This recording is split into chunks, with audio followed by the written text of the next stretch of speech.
Assalamualaikum warahmatullahi wabarakatuh.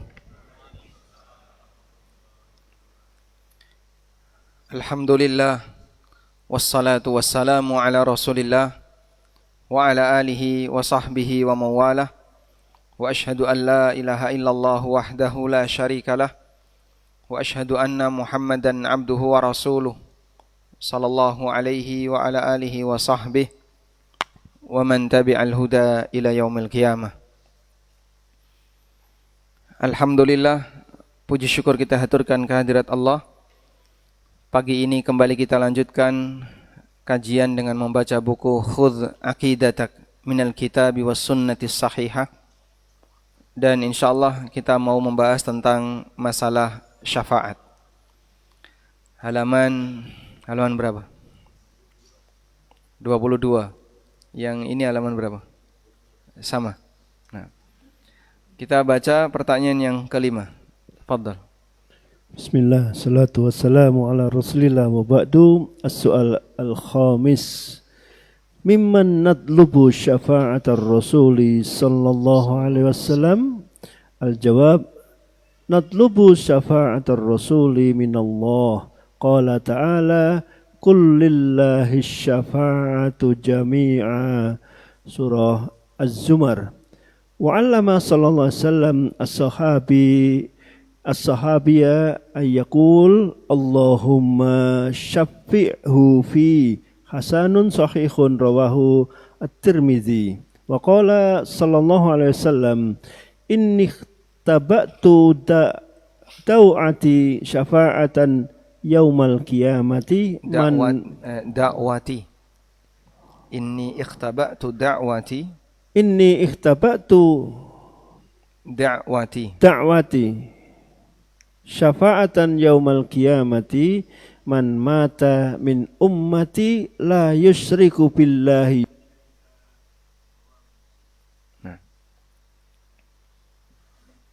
Mimman natlubu syafa'atar Rasul sallallahu alaihi wasallam. Kepada siapa kita harus meminta syafaat Rasul sallallahu alaihi wasallam? Kepada siapa kita harus meminta syafaat Rasul sallallahu alaihi wasallam? Penulis menegaskan kita minta syafaat Rasul sallallahu alaihi wasallam kepada Allah. Natlubu syafa'atar Rasuli sallallahu alaihi wasallam minallah. Kita meminta syafaat Rasul sallallahu alaihi wasallam dari Allah. Qala ta'ala, Allah Ta'ala berfirman, qul lillahi syafa'atu jami'an. Katakanlah hanya milik Allah semua bentuk syafaat. Surat Az-Zumar. Wa'allama sallallahu alaihi wasallam as-sahabiyah. Dan Nabi sallallahu alaihi wasallam mengajarkan kepada salah seorang sahabat ayyakula, untuk mengucapkan Allahumma syafi'hu fiyya. Allahumma syafi'hu fiyya. Ianya dibaca hidup. Allahumma syafi'hu fiyya. Ya Allah, berikanlah syafaat kepada Nabi sallallahu alaihi wasallam untukku. Hadis hasan sahih riwayat At-Tirmidzi. Wa qala sallallahu alaihi wasallam, dan Nabi sallallahu alaihi wasallam bersabda, inni ikhtaba'tu da'wati, aku menyimpan doaku, syafa'atan yaumal qiyamah li ummati, sebagai syafaat untuk umatku besok di hari kiamat, man mata min ummati la yusyriku billahi syai'a, bagi siapapun di antara umatku yang mati dan dia tidak membawa dosa syirik apapun. Hadis riwayat Muslim. Baik, insyaallah kita fokus di masalah syafaat. Asy-syafa'ah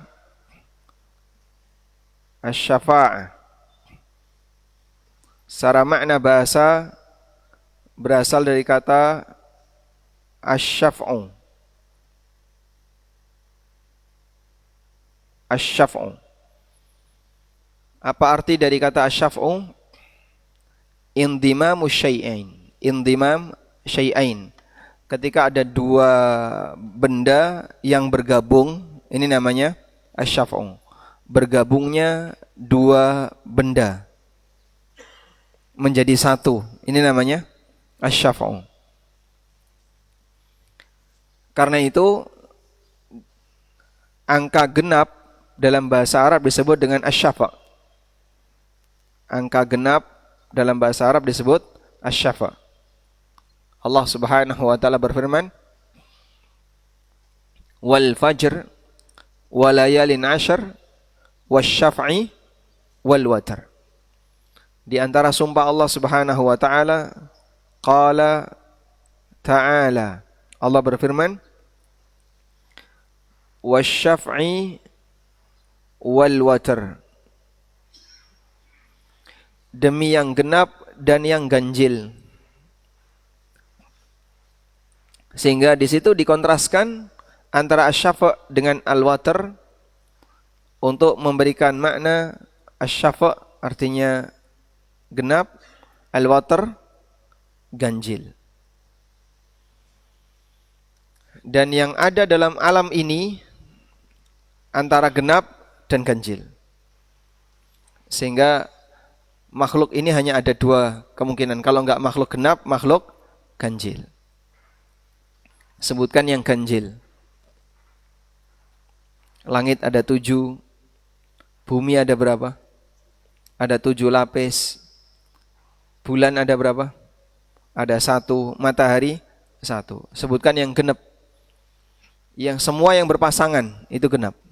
Maka makhluk ada yang ganjil, ada yang genap. Allah Subhanahu wa taala berfirman, wasyaf'i wal watr, demi yang genap dan yang ganjil. Dan ada yang memaknai bahwa yang genap di sini maksudnya adalah tanggal 10 Dzulhijjah. Sedangkan yang ganjil adalah tanggal 9 Dzulhijjah. 2 hari yang istimewa dalam Islam. Selanjutnya, makna syafaat secara istilah.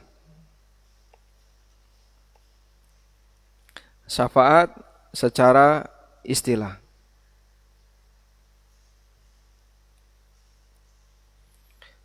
Memberi manfaat kepada orang lain. Memberi manfaat kepada orang lain disebabkan kedekatan. Disebabkan kedekatan dia kepada orang yang punya wewenang.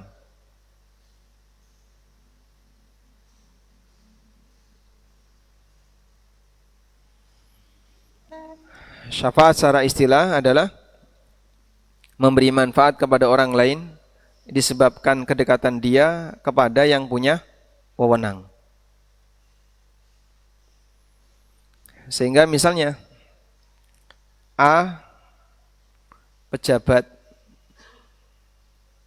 kemudian di sini ada B. B punya kedekatan dengan pejabat. Tapi kalau A mau berhubungan langsung dengan pejabat, tidak bisa. Maka dia nggak punya peluang untuk dikabulkan kalau langsung hubungi pejabat. Maka dia hubungi lewat B. Kemudian oleh B disampaikan kepada pejabat. Seperti ini proses syafaat. Sehingga status B di sini adalah asy-syafi', pemberi syafaat. Ini disebut pemberi syafaat. Sehingga dengan kedekatan B kepada pejabat dimanfaatkan oleh A untuk mengajukan proposal atau bantuan apapun, sehingga pejabat ini mau peduli dengan apa yang diajukan oleh A. Nah, maka status B di sini apa? Pemberi syafaat. Dah? Selanjutnya, syafaat ada 2. Syafaat ada 2. Pertama, syafaat dalam urusan dunia. Syafaat dalam urusan dunia. Syafaat dalam urusan dunia berarti bentuknya tadi membantu orang lain untuk mendapatkan manfaat tertentu disebabkan kedekatan kita kepada pihak yang berwenang. Dan syafaat dalam urusan dunia ini pertama termasuk amal soleh. Dimotivasi oleh Nabi SAW sehingga perbuatan seperti ini berpahala. Sebagaimana yang disabdakan oleh Rasul SAW dalam hadis dari Abu Musa al-Ash'ari radhiyallahu anhu, hadis riwayat Bukhari dan Muslim. Nabi SAW, kana Rasulullah SAW idza ja'ahu sa'il au tulibat ilaihi hajatun. Apabila ada orang yang meminta Rasulullah SAW atau ada orang yang butuh Nabi SAW, qala ishfa'u tu'jaru. Nabi SAW meminta kepada para sahabat, berikanlah syafaat, niscaya kalian akan diberi pahala. Wa yaqdillahu ala lisani nabihi sallallahu alaihi wasallam ma syaa. Dan Allah putuskan melalui lisan nabinya sallallahu alaihi wasallam sesuai dengan apa yang dia kehendaki. Maksud dari hadis ini, Nabi SAW punya beberapa sahabat-sahabat dekat. Kalau ada orang jauh, ada sahabat dari jauh yang nggak kenal, datang kepada Rasulullah SAW punya kebutuhan tertentu karena beliau seorang kepala negara. Maka Nabi SAW menawarkan kepada sahabat-sahabat dekat ini, Ishfa'u tu'jaru. Berikanlah syafaat agar kalian mendapatkan pahala. Sehingga sahabat-sahabat ini dimotivasi oleh Rasulullah SAW. Coba kamu tampung dulu. Kamu tampung dulu harapan orang yang mau datang ini. Dia mau apa? Nah, nanti kalau itu layak disampaikan, sampaikan kepada aku. Nanti kalian dapat pahala. Ishfa'u tu'jaru. Nah, tujuannya adalah memberi kesempatan bagi yang ada di sini dapat pahala. Sehingga sahabat-sahabat itu bisa dapat pahala dengan cara jadi maklar yang menghubungkan antara orang yang mau ketemu Nabi SAW. Bahasa kasarnya maklar ya. Tapi maksudnya adalah pemberi syafaat. Bapak mau apa? Sampaikan dulu ke saya, nanti saya sampaikan kepada beliau. Nah, agar mereka bisa mendapatkan pahala. Lebih dari itu manfaatnya adalah agar tidak semua orang bisa ketemu langsung Rasulullah SAW dengan cara mudah. Sehingga filternya sahabat-sahabat dekat. Filternya sahabat dekat. Melalui filter ini nanti bisa diketahui antara orang yang berniat baik atau berniat jahat. Antara orang yang dia mau serius atau cuman main-main. Dengan filter tadi. Dan ini idealnya kalau misalnya ada orang yang dibutuhkan oleh banyak orang, ada sosok yang dibutuhkan banyak orang, maka dia perlu pasukan khusus yang memfilter. Sehingga kalau ada yang butuh, lewat filternya ini. Nah, filter ini bisa berpeluang dapat pahala jika dia memudahkan orang lain yang butuh untuk menghubungi Nabi SAW. Dan ini syafaat dalam urusan dunia. Karena sesama muslim bisa memberikan syafaat kepada yang lain. Maksudnya dalam urusan dunia. Selanjutnya, syafaat ini tidak boleh berbayar. Amal soleh dan tidak boleh berbayar. Sehingga statusnya harus amal sosial. Amal sosial artinya jangan kau komersilkan. Jangan kau komersilkan, jangan minta bayaran. Sebab ini amal sosial. Oleh karena itu pejabat misalnya, aparat, saya kenal sama karyawan, HRD, saya kenal untuk bagian rekrutmen saya tahu. Masukkan saja berkasmu, nanti saya bantu. Berani berapa? Nah, ini bukan bantu Pak. Kalau membantu kok minta, saya bantu nanti. Kalau kamu berani sekian saya bantu. Ini bukan membantu, ini namanya malak. Dan itu banyak sekali ya. Makanya sangat ditakutkan kalau budaya seperti ini bertahan.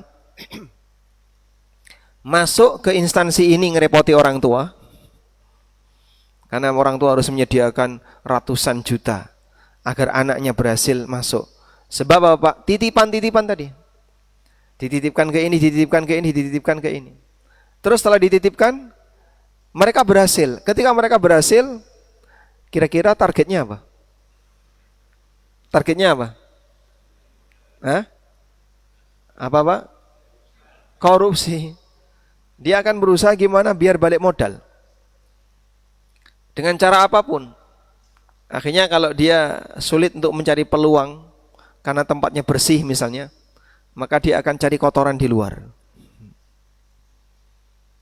Dan ini budaya yang sangat berbahaya. Tapi kan kita tidak merugikan negara. Gimana tidak merugikan negara itu? Itu sangat merugikan negara. Dan klaim mereka ini kan antarodin, saling ridho. Judi juga antarodin. Sogok itu memang bisa jadi antarodin. Tapi antarodin di sini tidak diakui karena saling ridho untuk sesuatu yang haram, hukumnya haram. Sehingga dalam masalah pemberian syafaat tidak boleh dibayar. Baik. Yang kedua, syafaat dalam urusan agama. Nah, ini berangkat dari keyakinan.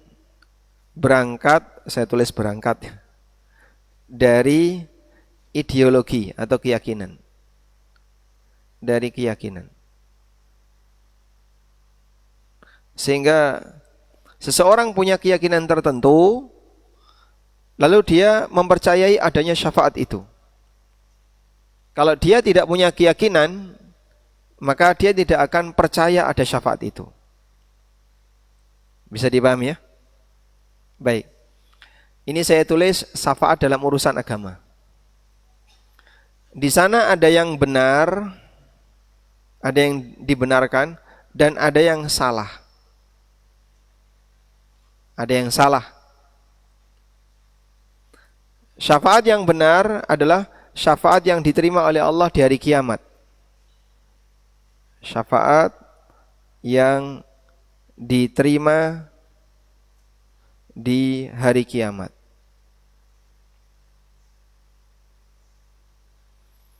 Ada syafaatul uzma, ada syafaat para nabi, dan seterusnya. Ini rinciannya nanti ya, saya tulis menyusul. Apa ini ya, menyusul, nanti tidak dicatat menyusul. Intinya nanti akan kita rincikan mengenai makna syafaat yang benar. Yang kedua, sekarang kita beralih ke syafaat yang salah. Syafaat yang salah ini berangkat dari akidah yang salah. Karena keyakinan yang salah. Contohnya apa? Satu, meyakini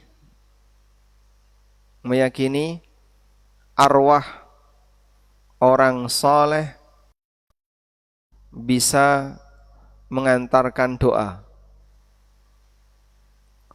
Arwah orang soleh bisa mengantarkan doa hamba kepada Allah.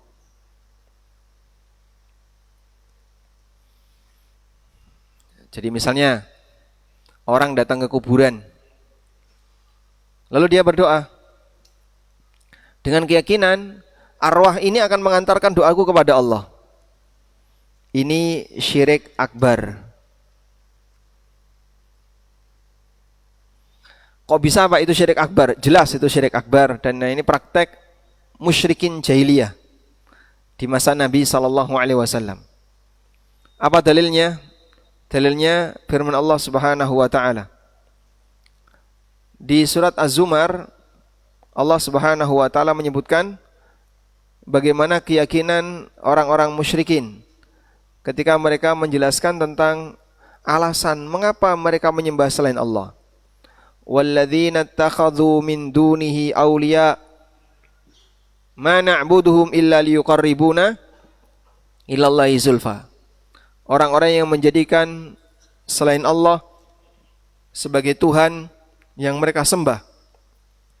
Mereka mengatakan, ma na'buduhum illa liyuqarribuna ilallahi zulfa.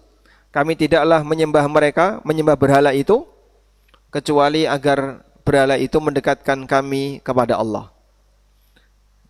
Ada di mana ini? Surat Az-Zumar ayat 3. Dalilnya kenapa syirik akbar?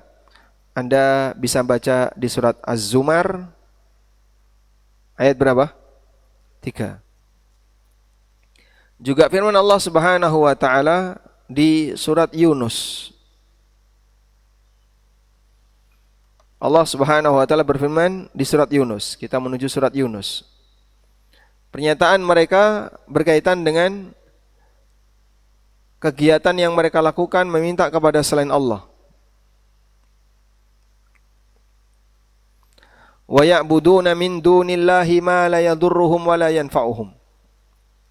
Mereka menyembah selain Allah yang tidak bisa memberikan madarat maupun manfaat. Wa yaquluna haula'i syufa'auna 'indallah. Dan mereka mengatakan Tuhan kami itulah pemberi syafaat kami di sisi Allah. Surat Yunus ayat 18.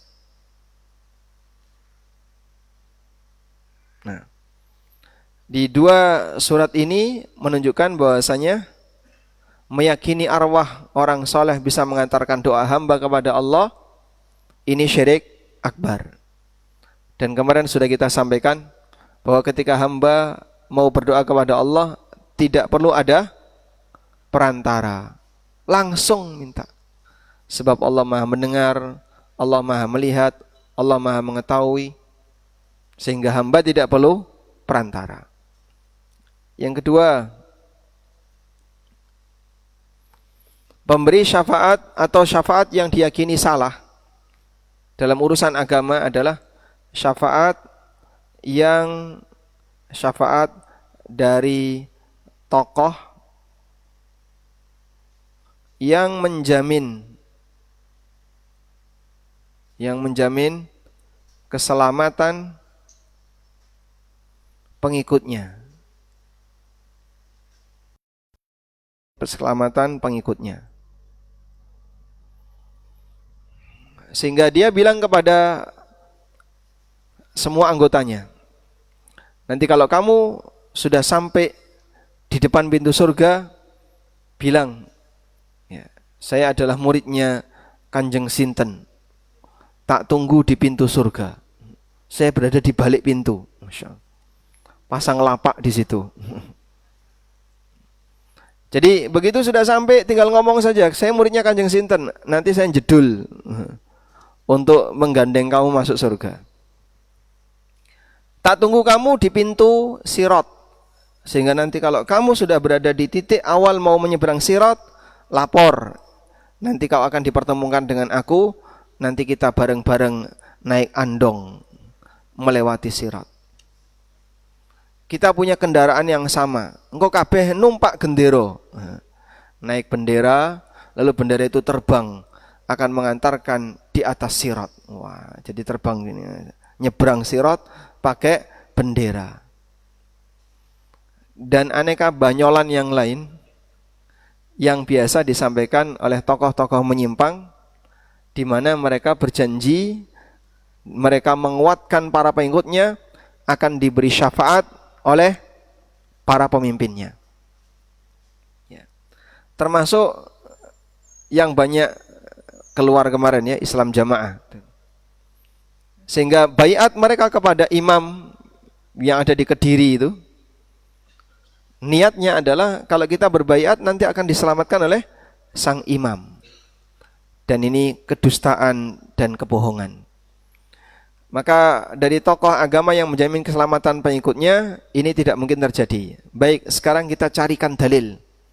Apa dalilnya kalau ini tidak mungkin? Dalilnya Allah menegaskan orang tidak akan menanggung dosa orang lain. Wala taziru waziratun wizra ukhra. Seseorang tidak menanggung dosa orang lain. Seseorang ada di surat apa itu?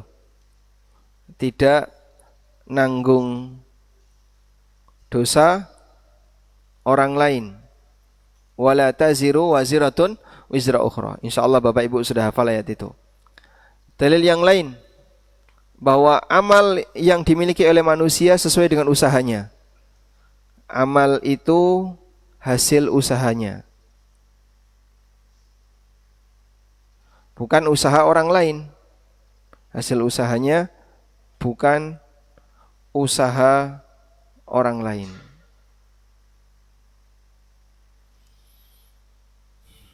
Baik, kenapa Pak kok bukan usaha orang lain? Ya usaha orang lain ya untuk diri mereka sendiri, bukan untuk orang lain. Allah Ta'ala berfirman, wa allaysa lil insani illa ma sa'a wa anna sa'yahu sawfa yura. Ini ada di surat An-Najm.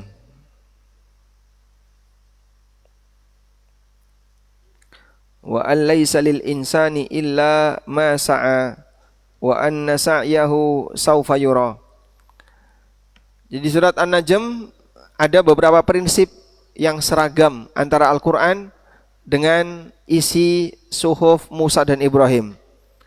Am lam yunabba bima fi suhufi Musa wa Ibrahim alladhi waffa alla taziru waziratu wizra ukhra wa an laysa lil insani illa ma sa'a.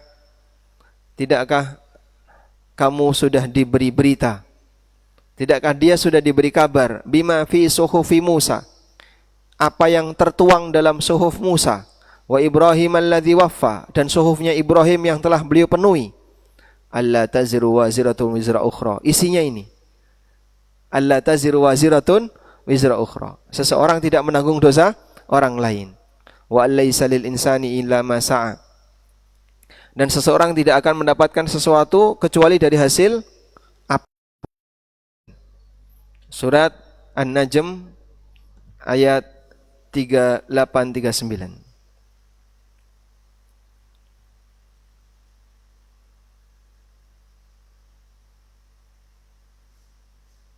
Ayat berapa tadi? 38 39. Dah? Di surat An-Najm ayat 38 39, Allah Subhanahu wa taala menegaskan bahwa seseorang tidak menanggung dosa orang lain dan amal itu hasil usahanya, bukan usaha orang lain. Karena itu kesolehan orang lain tidak bermanfaat bagi dirinya, kecuali kalau dia minta doa kepada orang itu saat masih hidup. Maka tidak ada istilah orang akan menanggung dosa orang lain, sebab manusia nanti diadili oleh Allah Subhanahu wa taala sendiri-sendiri. Jangan sampai kita berpikir bahwasanya kita akan dihisab atas nama ormas. Karena yang dihisab atas nama pribadi, bukan atas nama ormas. Dan ini termasuk di antara keyakinan syafaat yang menyimpang. Dan sebagian ceramah menyebutkan, ya ini bagian dari keyakinan kami tentang syafaat, bahwa tokoh-tokoh kami, pemuka-pemuka agama kami akan memberikan syafaat kepada orang-orang kami. Nah, gimana cara tokoh itu mengenalinya? Besok kami akan bawa emblem, bawa badge, bawa bendera, sehingga jadi penanda, oh ini kelompokku mlebu swarga kabeh. Yang tidak punya logo enggak masuk surga. logonya Salafi apa, Pak? Nggak ada. S. Itu Superman. Apa logonya? Wow, kamu nggak punya logo, kamu nggak punya bendera, maka kau nanti tidak diselamatkan oleh siapapun. Dan keyakinan-keyakinan konyol seperti ini masih banyak terjadi di tengah kaum muslimin. Sehingga sebagian orang niatnya bergabung dengan aneka bayat-bayat itu, tujuannya salah satunya adalah biar nanti di akhirat dapat syafaat dari imamnya yang dia yakini paling benar. Padahal sebenarnya dia tidak layak untuk disebut sebagai orang yang diikuti karena banyak pelanggaran yang dia alami. Baik, insya Allah bisa dipahami ya. Nah, selanjutnya kita baru membahas ini ya, syafaat yang salah karena keyakinan yang salah, dan ini syafaat di dunia tentang masalah agama. Lalu berikutnya kita akan bahas tentang syafaat di akhirat. Bagaimana dengan syafaat di akhirat?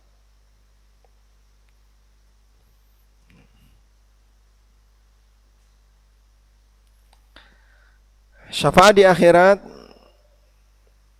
semuanya milik Allah. Semua milik Allah. Apa dalilnya? Ayat yang tadi dikutip oleh penulis. Qul lillahi syafa'atu jami'a. Di surat Az-Zumar. Katakanlah segala bentuk syafaat itu hanya milik Allah. Maka syafaat hanya punya Allah. Anda catat di sini prinsip. Semua syafaat adalah milik Allah.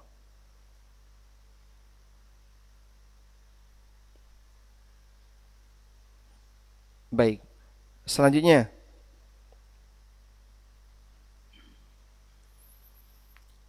tidak ada yang bisa memberikan syafaat kecuali dengan izin Allah. Tidak ada makhluk yang bisa memberi syafaat kecuali gimana? Dengan izin Allah. Tidak ada makhluk yang bisa memberi syafaat kecuali dengan izin Allah. Man dzalladzi yashfa'u indahu illa bi'idznih. Tidak ada yang memiliki syafaat, tidak ada yang bisa memberikan syafaat di sisinya illa bi'idznih, kecuali dengan izinnya. Dan ini kaidah baku yang ada dalam ayat kursi. Dalilnya tadi firman Allah Al-Baqarah, ayat kursi itu ayat berapa? Ayat 255. Ya, di ayat kursi atau ayat 255. Di ayat 255 itu dari surat Al-Baqarah, Allah menyebutkan tentang ayat kursi, satu ayat yang cukup panjang, dan di antaranya adalah berisi penjelasan tentang syafaat. Man dzalladzi yashfa'u indahu illa bi'idznih. Tidak ada yang bisa memberikan syafaat di hadapan Allah kecuali dengan izinnya. Wallahu a'lam. Selanjutnya, dilihat dari sasarannya, sasaran syafaat di akhirat. Dilihat dari sasarannya, syafaat di akhirat ada dua. Pertama, untuk semua manusia. Untuk semua manusia, tanpa terkecuali, baik mukmin maupun munafik. Semuanya dapat. Ini yang disebut dengan syafaatul uzma. Disebut dengan syafaat uzma. Syafaatul uzma atau syafaat terbesar dirasakan oleh semua manusia, baik muslim maupun kafir.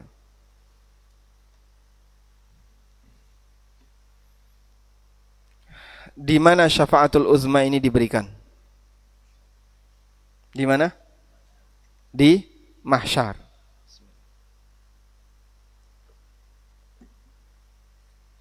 Alhamdulillah. Syafa'atul uzma ini di mahsyar.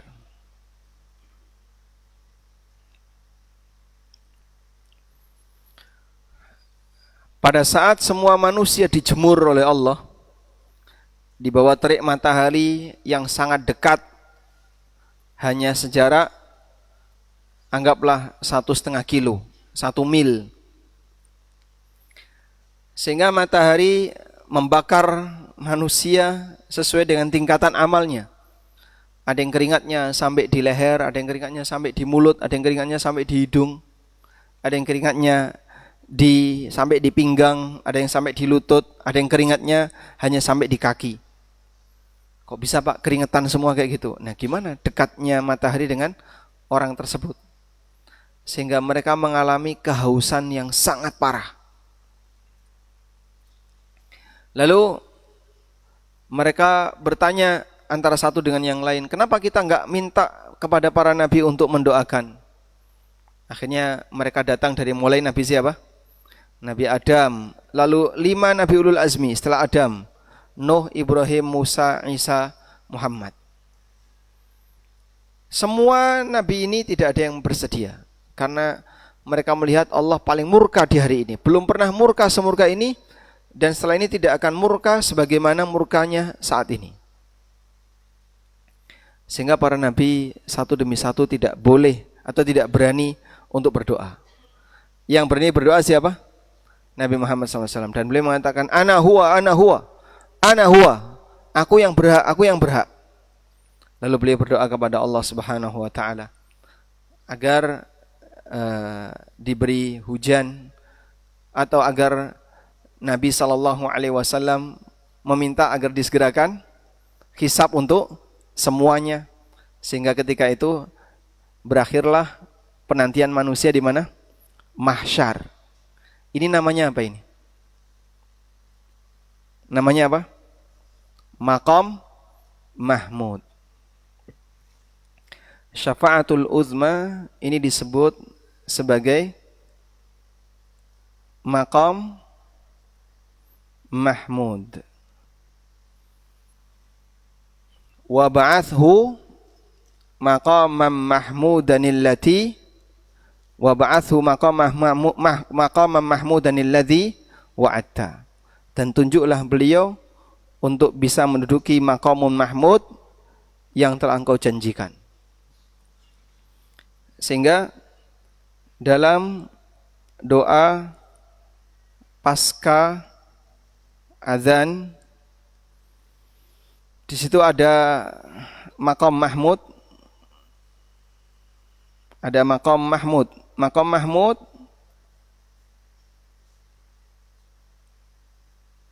artinya tadi syafaat uzma, syafaat terbesar di hari kiamat. Syafaat Nabi Muhammad SAW untuk siapa? Seluruh umat manusia. Yang kedua ada wasilah. Ati Muhammadanil wasilata wal fadilah. Nah, kalau al-wasilah ini sudah diterjemahkan oleh Nabi SAW sendiri. Innaha manzilatun fil jannah. Itu adalah satu kedudukan di surga yang tertinggi. La yanaluhu illa abdun wahid. Dan tidak akan didapatkan kecuali oleh satu manusia, oleh satu hamba. Wa arju an akuna ana huwa, dan aku berharap akulah orangnya. Wasilah ini kedudukan tertinggi di surga. Nah, kita minta kepada Allah Subhanahu wa taala agar Nabi Muhammad SAW diberi maqamun mahmud dan diberi al-wasilah. Wa ba'athu maqaman mahmudanil ladzi wa'atta. Karena Allah Subhanahu wa taala menjanjikan kepada beliau, wa minal laili fatahajjad bihi nafilatan lak asa ayyab'atsaka rabbuka maqaman mahmuda. Allah akan tunjuk beliau untuk mendapati maqam Mahmud. Baik. Apa doa setelah azan? Hafal semua insyaallah. Allahumma rabb hadhihi da'wati tammah was salatil qa'imah ati Muhammadanil wasilata wal fadila wa ba'athu maqaman mahmuda alladhi wa'atta. Apa doa penghilang ngantuk? Sebutkan doa penghilang ngantuk. Ada? Doa penghilang ngantuk apa? Bismika Allahumma. Doa penghilang ngantuk ya. Subhanakallahumma wa bihamdika asyhadu an la ilaha illa anta. Langsung tangi kabeh. Kajiannya sudah selesai. Baik. Kita lanjutkan. Jadi sasaran syafaat di akhirat ada yang berlaku untuk semua manusia, baik muslim maupun kafir, dan itu mengakhiri mereka dijemur di padang mahsyar. Lalu setelah itu Allah Subhanahu wa taala mengadakan hisab. Kira-kira manusia kehausan enggak? Luar biasa. Mereka dalam keadaan kehausan. Nah, saat mereka sangat kehausan seperti itu, mereka nyari minum. Maka orang kafir digiring. Kalian mau minum? Iya, digiring. Ditampakkan neraka itu seperti air. Sehingga semuanya berlomba untuk mendapatkan itu, ya do nyemplung kabeh. Maka semuanya masuk ke dalam neraka karena orang kafir tidak dihisab. Tidak sebagaimana mukmin. Dan memang ada khilaf dalam masalah ini. Apakah orang kafir di hari kiamat itu dihisab ataukah tidak? Ada yang mengatakan tidak dihisab. La nuqimu yaumal qiyamati wazna wala nuqimu yaumal qiyamati wasna. Dan kami tidak menimbang besok di hari kiamat. Tidak menimbang amalan mereka karena mereka kafir. Sehingga mau ditimbang apanya enggak punya apa-apa. Maka orang kafir tidak dihisab, sehingga saat mereka mengalami kehausan yang demikian parah di padang mahsyar, ditampakkan seolah-olah neraka itu seperti fata morgana. Akhirnya mereka lihat seperti ada air. Begitu semuanya ingin mendapatkan air tadi, nyemplung semuanya ke neraka. Sedangkan orang mukmin setelah mereka dijemur, lalu berikutnya mereka akan dihisab oleh Allah. Selesai kegiatan itu, mereka berkumpul di telaga Nabi sallallahu alaihi wasallam. Dan mereka semuanya minum dari telaga Rasulullah sallallahu alaihi wasallam. Di saat itulah kehausan mereka hilang. Sebab siapa yang minum telaga Nabi sallallahu alaihi wasallam lam yadhma abada, maka dia tidak akan kehausan selamanya. Minum zam-zam ya. Minum zam-zam, berdoa kepada Allah. Ya Allah, aku mohon kepadamu, berikan aku kemudahan untuk minum telaga, air telaga Nabimu sallallahu alaihi wasallam. Sehingga saat minum zam-zam diniatkan untuk nanti di akhirat bisa minum air telaga Nabi sallallahu alaihi wasallam. Baik. Yang kedua, sasaran syafaat di akhirat yang kedua, kalau tadi untuk semua manusia ya. Yang kedua adalah untuk semua mukmin. Untuk semua mukmin. Nah, syafaat untuk semua mukmin ini ada yang datang dari para nabi. Yang kedua, ada yang datang dari para malaikat. ada yang datang dari sesama orang mukmin, sehingga orang mukmin bisa ngasih syafaat kepada mukmin yang lain. Ada juga syafaat yang datang dari amal orang mukmin.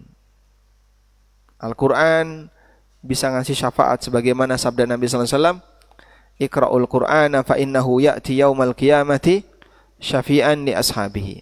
Bacalah Quran karena Quran ini akan menjadi pemberi syafaat, yang akan datang sebagai pemberi syafaat bagi para pembacanya kelak di hari kiamat. Baik. Apa Pak dalilnya Pak? Coba kita baca beberapa dalil berikut ini. Ini adalah macam-macam yang nanti akan bisa memberikan syafaat. Mulai dari syafaat Nabi Muhammad SAW, syafaat para nabi yang lainnya, syafaat para malaikat, syafaat para syuhada, syafaatul wildan, syafaat anak-anak yang sudah mati sebelum balik, syafaat orang mukmin antara satu dengan yang lain, dan syafaat Al-Quran. Ada 7 yang disebutkan di sini ya. Kita baca satu-satu. Syafaat Nabi Muhammad sallallahu alaihi wasallam. Tentang syafaat Nabi Muhammad sallallahu alaihi wasallam, ini seperti yang disebutkan dalam hadis yang sahih. Ada banyak sekali ya. Mulai dari syafaatul uzma, syafaat agar beliau membukakan pintu surga, syafaat bagi yang tinggal di Madinah dan wafat di Madinah, dan beberapa kondisi syafaat Nabi sallallahu alaihi wasallam. Baik. Jadi syafaat Nabi Muhammad sallallahu alaihi wasallam beragam. Lalu syafaat para nabi yang lain kita baca di sini.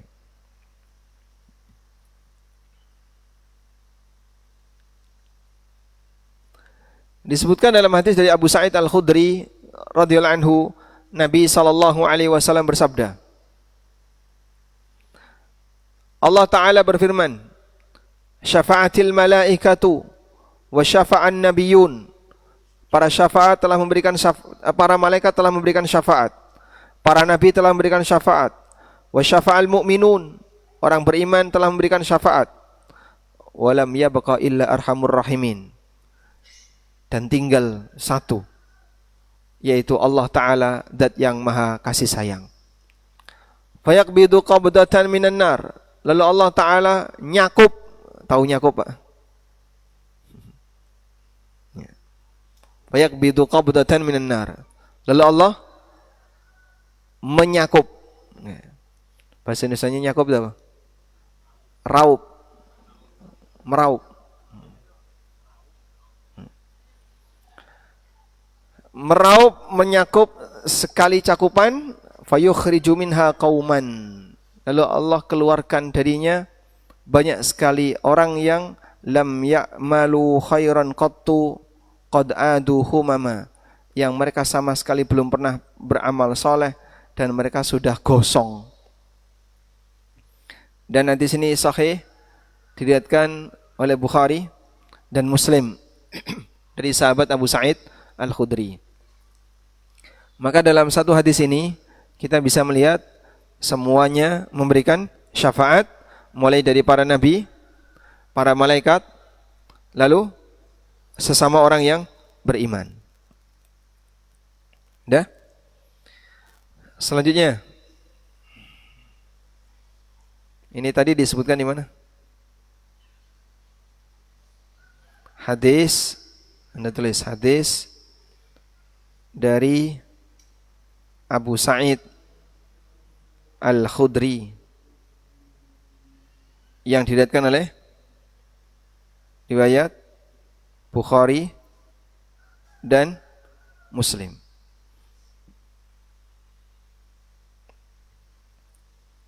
Bagaimana orang beriman bisa memberi syafaat kepada orang beriman yang lain? Kalau malaikat memberi syafaat, cukup mudah untuk bisa kita terima. Bagaimana orang beriman bisa memberi syafaat kepada orang beriman yang lain? Coba kita lihat bentuk syafaat sama orang beriman. Hadisnya masih sama, hadis dari Abu Sa'id Al-Khudri radhiyallahu anhu. Nabi sallallahu alaihi wasallam bersabda, fama antum bi asyaddali munasyadatan fil haqqi qad tabayyana lakum minal mu'min yawma idzin lil jabbar. Sungguh kalian berupaya keras untuk membela hak yang diketahui oleh setiap mukmin pada hari itu lil jabbar, di hadapan Allah Maha Al-Jabbar. Wa idza ra'au annahum qad najau fi ikhwanihim. Ketika mereka melihat kalau mereka sudah selamat sementara saudaranya belum selamat. Jadi sebagian orang mukmin sudah masuk surga. Tapi dia enggak tahu, enggak lihat di mana si A, di mana si B. Aku enggak nemu si A, aku enggak nemu si B. Dulu ngaji bareng Rebo pagi. Insyaallah. Masuk enggak itu? Termasuk. Dhisik iku nek lungguh jejer merem-merem bareng. Turu ya turu bareng. Nyun sewu nggih, deretan kasepuan. Sesuai dengan usianya, masyaallah. Tua-tua jejer tua kabeh.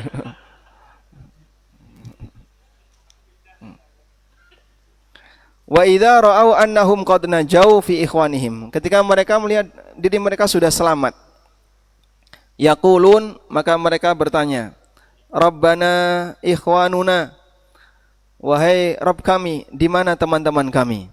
Kanu yusalluna ma'ana, dulu mereka salat bareng kami. Wa yasumuna ma'ana, puasa bareng kami. Wa ya'maluna ma'ana, beramal bareng kami. Kok tidak ada di surga? Fa yaqulullahu ta'ala, maka Allah Ta'ala berfirman, idhabu, sekarang berangkatlah kalian ke neraka. Faman wajadtum fi qalbihi mithqalu dinarin min imanin fa akhriju. Sekarang kalian ke neraka, cari teman kalian. Kalau mereka punya iman seberat 1 dinar, keluarkan. Wa yuharrimullahu suwarahum 'alan nar. Lalu Allah haramkan orang ini wajahnya dibakar neraka. Allah haramkan wajahnya dibakar neraka. Sehingga orang di surga ini turun ke neraka untuk menyelamatkan saudara-saudaranya, teman-temannya seiman, dan dia tidak dibakar neraka. Karena tugasnya apa tadi? Mengeluarkan teman-temannya yang dulu pernah ibadah bersamanya. Fayatunahum wa ba'duhum qad ghaba fin nari illa qadamihi. Lalu mereka masuk ke neraka dan mencari teman-temannya tadi. Sebagian di antara temannya, Bapak lihat ya, kalau ada orang kebakaran, Pak, gedungnya ambruk, kebakaran, di dalamnya ada korban. Apa yang Anda gunakan untuk mengenali korban? Apa yang Anda gunakan untuk mengenali korban? Hah? Mungkin 1-2 penanda. Dan besok manusia tidak membawa identitas. Lalu apa yang dia gunakan untuk mengenali orang yang berada di neraka? Qad ghaba fin nari illa qadamihi. Dia kehilangan temannya tadi dan sudah terbakar di neraka sampai kakinya. Sehingga yang dikenali cuma bekas kakinya. Ini kena kakinya si A ini. Ini kakinya si A, diselamatkan. Wa ila ansafi saqaihi, ada yang sampai pertengahan betisnya. Jadi hanya menggunakan pengenal yang belum sempat terbakar, kakinya ini belum. Ada yang sampai pertengahan betisnya sesuai dengan yang Allah kehendaki. Fayukhrijuna man arafu, maka mereka pun mengeluarkan orang yang mereka kenal. Tsumma yaudun, kemudian mereka kembali. Fayaqulu, kemudian Allah Subhanahu wa taala perintahkan, idhabu, sekarang berangkat lagi ke neraka. Faman wajadtum fi qalbihi mithqala nisfi dinarin. Kalau kalian jumpai ada orang yang di hatinya punya iman seberat setengah dinar. Cuman 2 gram berat imannya. Fa akhriju, keluarkanlah. Fa yukhrijuna man arafu, maka mereka mengeluarkan orang yang mereka kenal. Tsumma ya'udun, kemudian balik lagi. Yatum fi qalbihi mithqala dzarratin min iman fa akhriju. Sekarang balik lagi. Kalian keluarkan orang yang ada di neraka yang dia punya iman seberat 1 zarrah. Ya, 1 zarrah itu berapa, Pak? Enggak kelihatan di timbangan. Seperti debu yang nempel di timbangan. Bapak punya timbangan digital, sensitif ya. Dikipas gini aja, angkanya berubah. Ya? Sehingga tisu Anda taruh, keluar tisu sekian gram. Tisu Anda belah, Anda taruh, itu ada angkanya sekian gram. Ada beratnya. Ketika tisunya dicabut, 0. Padahal di situ ada banyak debu yang nempel dan enggak keluar angka. Itulah dzarrah. Betapa berharganya iman. Sehingga semuanya ngasih syafaat, maka siapapun yang mereka mendapatkan kesempatan untuk diberi syafaat, dia akan selamat. Dan itu bisa datang dari mukmin, bisa datang dari para malaikat dan seterusnya. Bisa dipahami ya? Masya Allah. Maka perbanyaklah berteman dengan siapa? Orang mukmin yang saleh. Ternyata mereka tidak hanya memberi manfaat ketika di dunia, tapi mereka juga bisa ngasih manfaat di akhirat. Apa manfaat orang mukmin ketika di dunia?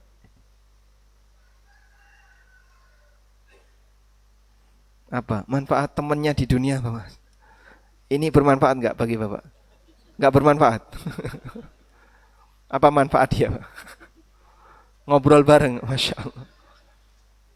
Sehingga manfaat orang mukmin berlaku di dunia, bisa saling ngasih nasihat. Ketika ada mukmin yang mampu, dia bisa ngasih zakat kepada mukmin yang tidak mampu dan seterusnya. Dan di akhirat mereka juga bisa ngasih manfaat. Selanjutnya, dalam situasi itulah semua yang tadi kita sebutkan ini bisa ngasih syafaat. Makanya kalau ada orang yang mengatakan, loh, kita itu harus minta syafaat kepada para nabi. Ya, kamu minta syafaat kepada sama orang mukmin. Karena orang mukmin juga bisa ngasih syafaat. Jadi salah satu dialog terkait syirik minta syafaat, mereka kadang minta syafaat ke arwahnya orang-orang soleh. Syafaat tadi Pak, biar doanya apa? Cepat dikabulkan. Atau yang kedua nanti diselamatkan oleh arwah orang soleh ini di akhirat. Maka dibantah oleh para ulama Ahlussunnah, kalau begitu kau minta syafaat kepada bayi yang mati sebelum, anak yang mati sebelum balik, itu juga bisa ngasih syafaat. Kenapa kau gak minta doa kepada atau bayi yang mati sebelum balik, anak yang mati sebelum balik? Kau minta syafaat kepada mereka. Karena itu bisa ngasih syafaat. Ya. Karena itu Nabi SAW menyebutkan, di antara yang bisa memberi syafaat adalah al-wildan. Al-wildan. Dalam hadis dari Abu Hurairah radhiyallahu anhu, Nabi SAW bersabda, la yamutu li muslimin thalathatun minal walad fayalijun nara illa tahillatal qasam. Tidak ada seorang pun muslim yang ada 3 anaknya meninggal dunia kemudian dia masuk neraka selain pembenaran sumpah. Dan yang dimaksud pembenaran sumpah di sini adalah firman Allah Ta'ala, wa imminkum illa wariduha kana ala rabbika hatman maqdiya. Setiap orang pasti akan melewati neraka. Maksud melewati neraka, nyebrang neraka. Nah, mereka yang punya anak meninggal sebanyak 3 anak pasti diselamatkan oleh Allah.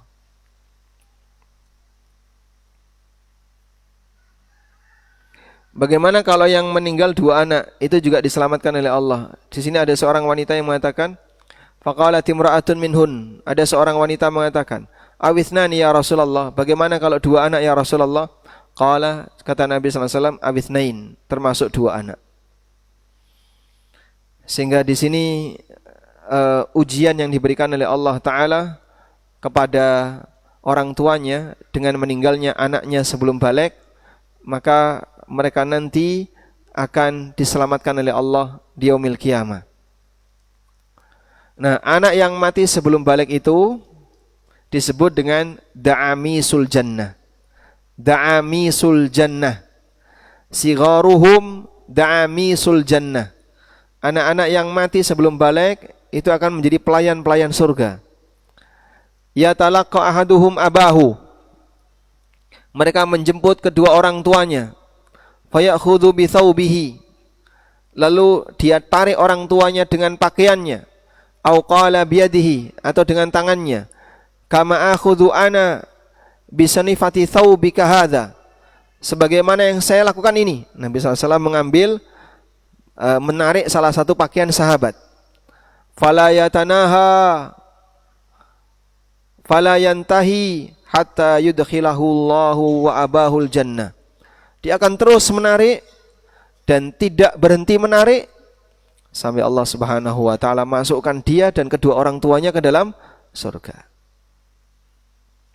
Sebagai balasan ketika orang ini di dunia ditinggal mati oleh anaknya dan dia bersabar. Baik. Ini berkaitan dengan syafaat khusus yang diberikan oleh Allah Subhanahu wa taala kepada orang-orang mukmin. Ada syafaat dari para nabi, dari para malaikat sesama mukmin, termasuk amal mukmin. Anda bisa tambahkan di sini bayi atau anak, ya. Anak yang mati sebelum balik. Mereka bisa ngasih syafaat kepada siapa? Ngasih syafaat untuk orang tuanya.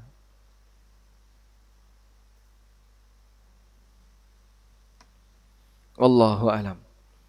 Walhamdulillahirabbil alamin. Baik. Mungkin itu yang bisa kita sampaikan. Semoga bermanfaat. Insyaallah di pertemuan berikutnya kita masih melanjutkan bab tentang masalah syafaat, yaitu pembahasan tentang bolehkah kita minta syafaat dari orang yang hidup. Wassallallahu ala nabiyyina Muhammadin wa ala alihi wa sahbihi wasallam. Jazakallahu khairan Ustaz atas kajian di pagi hari ini. Ada satu pertanyaan. Ustaz mohon dijelaskan dalam firman Allah di surat Al-Fath ayat ke-10. A'udzu billahi minasyaitonir rajim. Innal ladzina yubayyi'unaka innama yubayyi'una Allah. Yadullahi fawqa aydihim. Faman nakatha fa innama yanquthu ala nafsihi wa man awfa bima ahada alaihullaha fasayu'tihi ajran 'azima. Mengapa huruf H dalam kalimat alaihu didomahkan, tidak dikasrohkan menjadi alaihillah? Coba kita lihat surat Al-Fatah ayat 10 sesuai dengan teks pertanyaan yang ada. Innal ladzina yubayyi'unaka innama yubayyi'unallah. Sungguhnya orang yang membaiatmu sejatinya mereka membaiat Allah.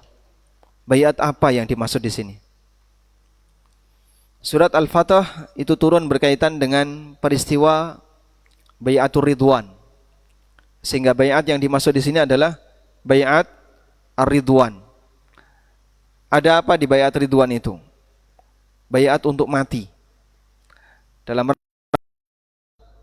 darahnya Utsman radhiyallahu anhu. Baiat untuk mati dalam rangka membela darah Utsman.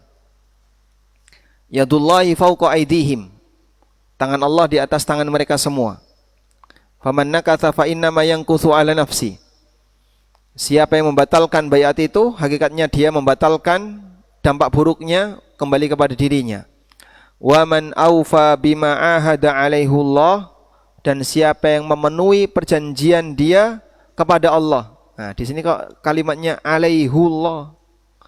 Biasanya apa? Biasanya baik. Domir muttasil. Kalau huwa ini namanya apa? Dhamir munfasil. Namanya dhamir munfasil. Kalau hu namanya dhamir muttasil. Kata ganti yang bersambung dengan kata sebelumnya. Dia nggak bisa berdiri sendiri. Ya. Nah, untuk dhamir muttasil hu di sini ada 2 harokat. Bisa diberi harokat dhamma apabila sebelumnya fathah atau dhamma atau wawu. Misalnya lahu. Ya. Kalau yang dhamma kitabuhu. Kitabnya. Nah, dikasih harokat dhamma. Atau wawu qataluhu. Wa ma qataluhu yakina. Atau kasrah atau sukun minhu. Ini semuanya dikasih harokat dhamma. Tapi kalau sebelumnya kasrah atau ya, maka dia diberi harokat kasrah. Jadi ada 2 harokat. Kalau enggak dhamma, kasrah. Kalau diberi harokat kasrah, contohnya bihi, bukan bihu ya. Bacanya apa? Bihi. Contoh yang lain, fi. Di sini ada ya. Fi, hahihu. Fihi atau fihu? Fihi. Nah, alaihi. Alaihi. Hahihu. Alaihi. Kenapa? Sebelumnya ya. Nah, di ayat ini bacanya alaihullah. Keluar dari aturan ya. Aturan dalam umumnya penggunaan harokat dhamir muttasilhu. Kenapa dibaca alaihullah? Ini diskusi dulu waktu masih mahasiswa ketika kita sedang belajar bahasa Arab, termasuk di antara tema yang didiskusikan ini. Nah, ada beberapa alasan kenapa ini dibaca alaihullah. Pertama, jadi di surat Al-Fatih ayat berapa tadi? 10. Itu membacanya alaihullah. Kalau dibaca hi, harusnya gimana bunyinya? Alaihillah. Alaihillah. Kalau dibaca alaihullah, ini tafkhim. Sehingga Allahnya jadi tebal. Allah, alaihullah. Kalau dibaca alaihi, jadinya tarkik. Sehingga di situ bacanya jadi tipis, alaihillah. Dan dijaga tafkhim karena agar bisa dibaca tebal, alaihullah. Nah, selanjutnya alasan yang pertama kenapa dibaca alaihullah, ada khilaf di antara ahli qiraah dalam masalah ini. Dan ini qiraah Hafs. Ini qiraah Hafs. An Asim. Jumhur qurra alaihillah. Tapi Hafs an Asim dan Quran kita Hafs an Asim, bacanya alaihullah. Sudah? Yang kedua,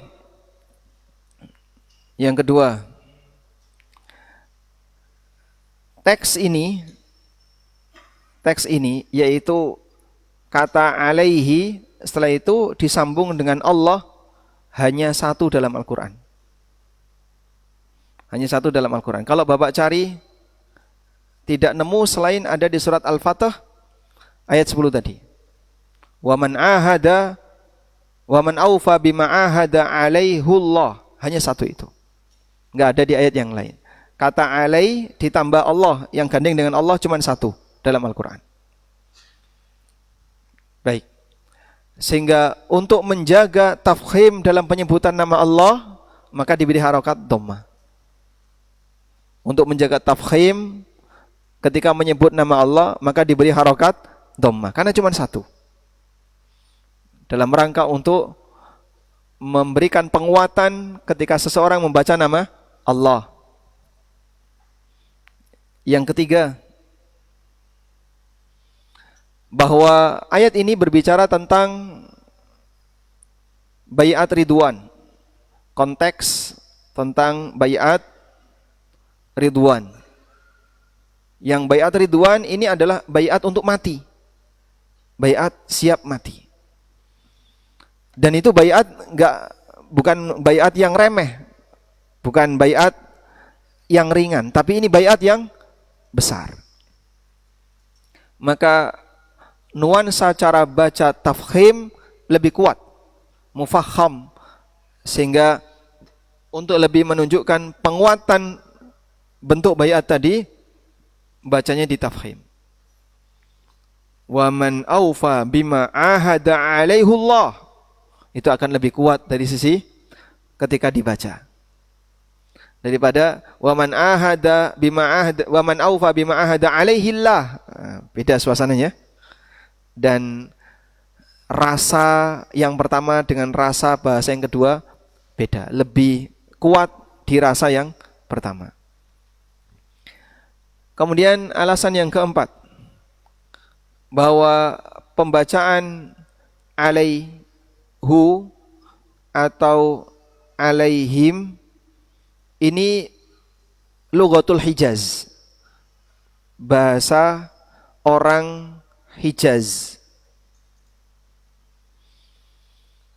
Bahasa orang Hijaz itu bacanya alaihum, sebagaimana mereka baca alaihu, orang Hijaz. Artinya dalam bahasa Arab ini juga ditoleransi.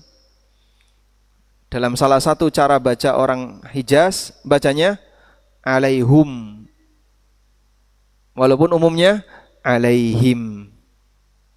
Tapi ditoleransi dalam salah satu lughah orang Hijaz, dibaca alaihum, juga dibaca alaihu. Nah, akan semakin terasa nikmat kalau Bapak Ibu punya bekal bahasa Arab, sehingga penjelasan kenapa ini dibaca alaihullah ini kaitannya dengan pendekatan ilmu qiraah, pendekatan nahwu, dan pendekatan bahasa. Dan tadi sudah kita sebutkan kenapa Hafiz membacanya dengan alaihullah, dan itu memang tidak sesuai dengan qiraah jumhur. Tapi semuanya boleh. Dan kalau Bapak baca alaihillah, tidak sampai masuk dalam kategori qiraah syadzah atau qiraah yang nyeleneh yang harus ditinggalkan.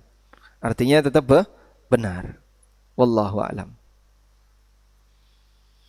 Baik, demikian, semoga apa yang kita bahas ini bermanfaat. Allahumma anfa'na bima 'allamtana wa 'allimna ma yanfa'una warzuqna ilma. Wassallallahu ala nabiyyina Muhammadin wa ala alihi wa sahbihi wasallam. Wa akhiru da'wana alhamdulillahi rabbil alamin. Wassalamualaikum warahmatullahi wabarakatuh. Waalaikumsalam warahmatullahi wabarakatuh. Jazakumullahu khairan Ustaz dan jamaah sekalian.